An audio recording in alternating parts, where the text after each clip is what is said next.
Welcome to Dwarf Fortress, again. But this time with the power of mods, DF Hack, and Dwarf Therapist. I have several quality of life mods. The only one that really changes anything is no aquifers, which I could do with DF Hack anyway. Work detail icons, plant graphics, gender name colors, and interface tweaks are just really helpful. Let's make a new large world using these mods and some presets that I've made before.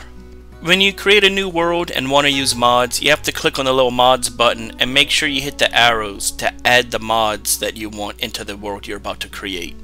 In detailed mode, I'm going to use my own parameters that I set, and the only changes I made were to the cavern layer passage density. I want min and max both to be 0, and then I also changed the Z levels above layer 1 to 20. I think it was 5 originally, just to add some extra stone before hitting the cavern layer. I hit create world and we're off. The game creates the world the Windy Universe is, and the very first thing it does is that in year 1, a mole demon named Rosmic Skinyel became the master of the Tempted Terrors. You know this is going to be a good game. In the early autumn of 146, Manners, my love, was created in Nuts Confused by the elf Ithithi Splash Autumn. I really hope there's an elven retreat named Nuts Confused. Alright, let's see what the dwarven civilizations look like. We have the Town of Authors, the Letter of Puzzles, the Enchanted Diamonds, the Leafy Works, definitely not that one, that's too elfish. The Savage Diamond, the Crystal of Battles, the Steel of Weakness, and the Armory of Reasoning. I like the Crystal of Battles only because the queen's last name is Labor Work, which is a pretty dwarfy name. I found a cold, joyous wild shrubland. This is a good aligned, untamed wilds area, which usually is pretty bonkers. Being a good area, you'd think it would be easier, but really there's just unicorns and other crazy giant beasts that can still rip your dwarves apart. There's also a temperate, untamed wilds forest nearby, so that will mix things up a bit. Speaking of mixing things up, it looks like we're near a necromancer's tower. That may be interesting. I made my own Embark profile. Here's what I have planned. Oh, well, sometimes that happens. It's easily fixed. From the 7 starting dwarves, 4 are miners. 2 of the miners are also engravers, and the other 2 are also cooks, which will branch off once the majority of the forest is mined out. There's also a general manager, broker, and bookkeeper, a carpenter and mason, and finally a general metalsmith. I like to bring 3 of each different cloth type, some wood logs, an anvil, load it up on drinks, meat, a very filling dish of snail eyes, cave lobsters, they're a staple, plump helmets for brewing, stones for making our own picks and axes, thread, rope, and a charcoal for the smelter. Real quick on the stone, metal, and tools situation.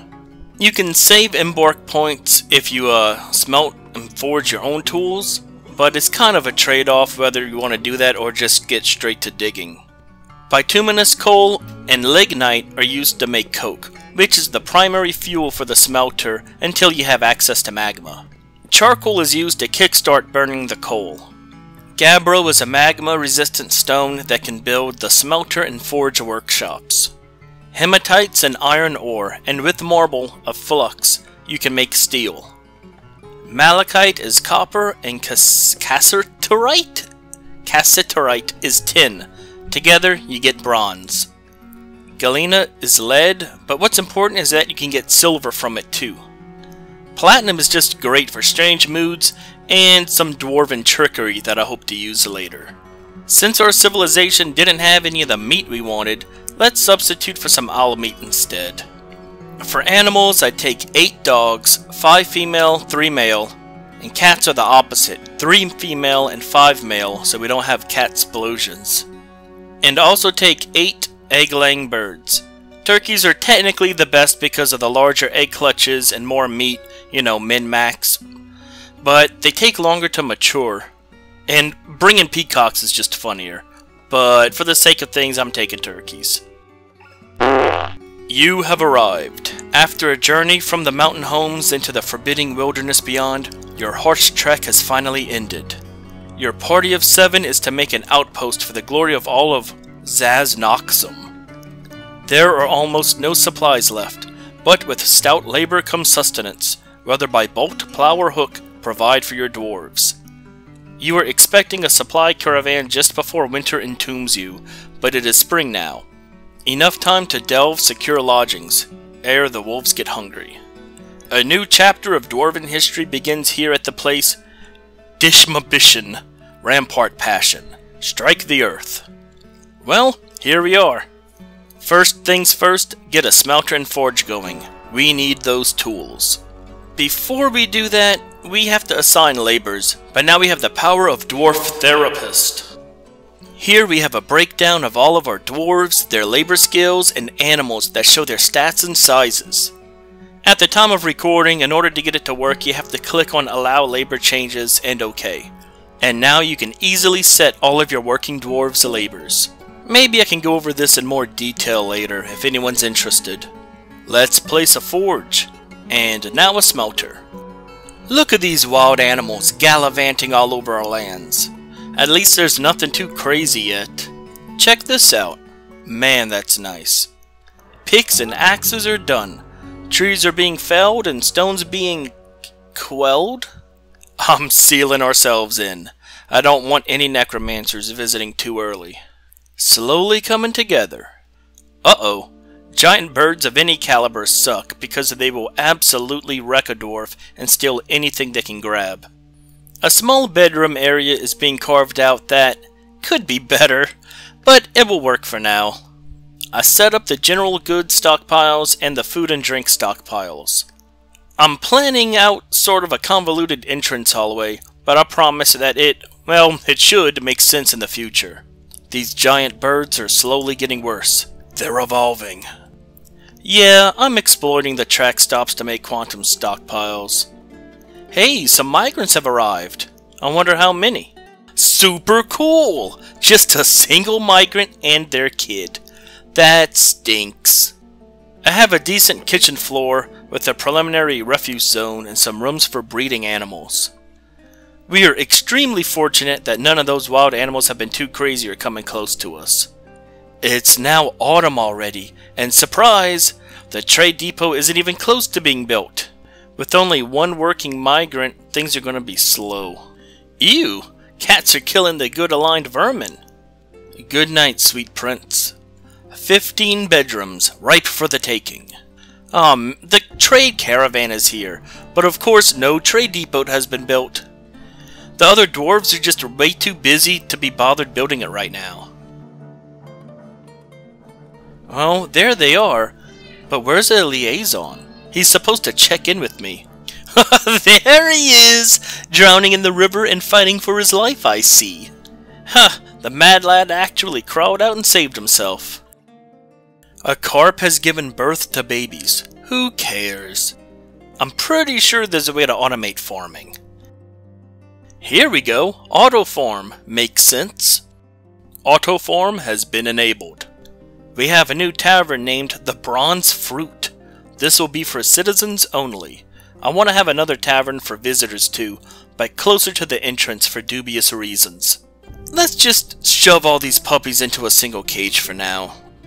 We have a lack of rushing river water flooding into our fortress. In reality, this should provide happiness with a beautiful waterfall inside the fortress that culminates into a larger water source for a well, cleaning at the hospital, maybe fishing. I think they should be able to fish from it. Oh, whoops! We are low in the alcohol department. Oh, hey, Autofarm definitely seems to be working. We should have plenty of mushrooms to brew into wine. We hit the first cavern layer. Not much to do here but route around it and worry about it later. That was fast. Guess we hit cavern layer 2. Look at these wide open caverns and giant mushrooms. Route around them and worry about them later. This new cavern's full of monsters. Best to come back with the military. Our miner is just punching straight through these caverns. Blood thorns. Pretty metal looking trees. Same old, forget about them until later. Yikes, winter already! Would have been nice to have more migrants, or trade. Oh well, us dwarves make do. About time someone finally finished the Trade Depot Bridge. I can't believe the mountain home wouldn't wait until this was built. I'll show 'em. Oh boy, if only anyone was here to trade with! The refuse area is getting full.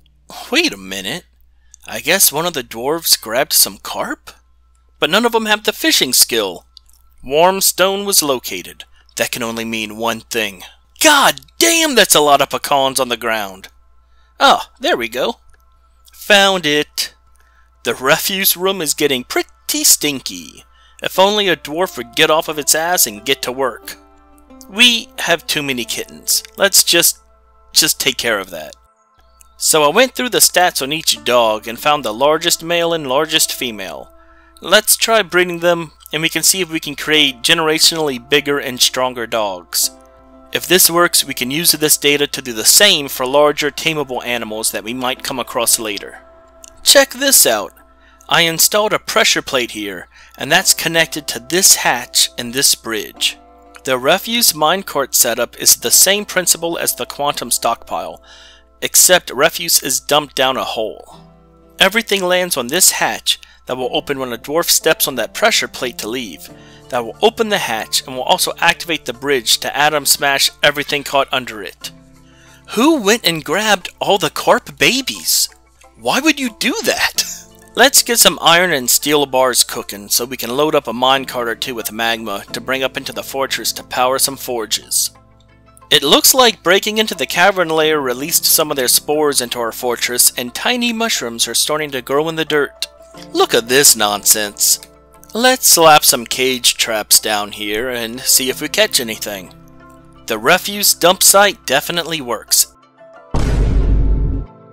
and is somewhat self-cleaning. I noticed that the turkey eggs are forbidden. I must have this on nest boxes, which forbids fertilized eggs to let them hatch.